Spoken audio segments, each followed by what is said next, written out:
Welcome! Today we're going to connect your Brother MFC-J6535DW to a Chromebook computer on a wireless network.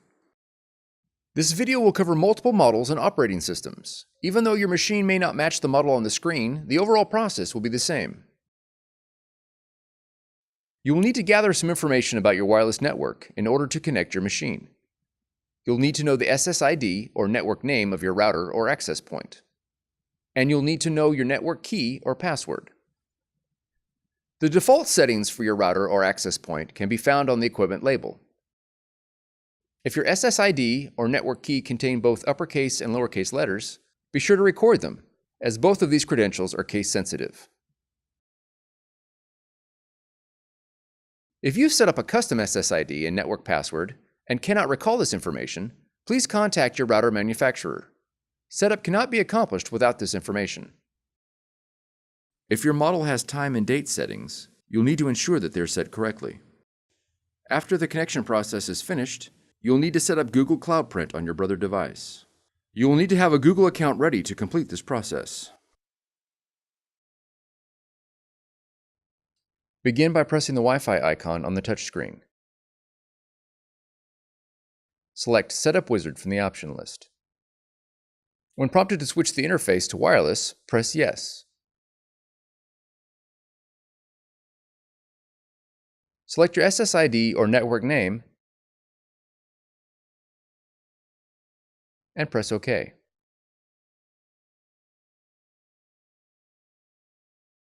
Enter your network key using the touchscreen.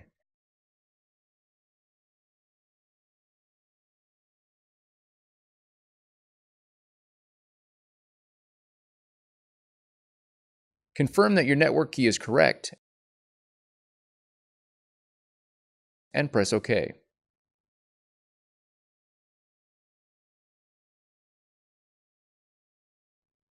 Once the wireless connection is made, press OK. Open the Google Chrome browser on your computer and click the menu icon.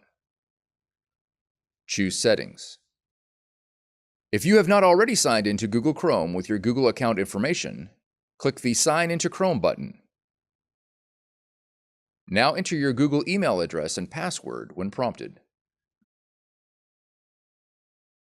Then click Next. From the Settings menu, click on the Show Advanced Settings option. Scroll down to the Google Cloud Print heading and click the Manage button. Under the New Devices heading, there will be a list of printers on your network that are not currently connected to Google Cloud Print. Select the model you wish to connect and click Register. Click Register again to confirm your registration. If prompted by your Brother machine to confirm the registration, press OK. Your newly registered Google Cloud Print printer will now display under the My Devices heading. Your Brother machine is now ready for cloud printing. For more tutorials, FAQs, and videos, visit us at www.brother-usa.com. If you found this video helpful, be sure to subscribe. Thank you for choosing Brother.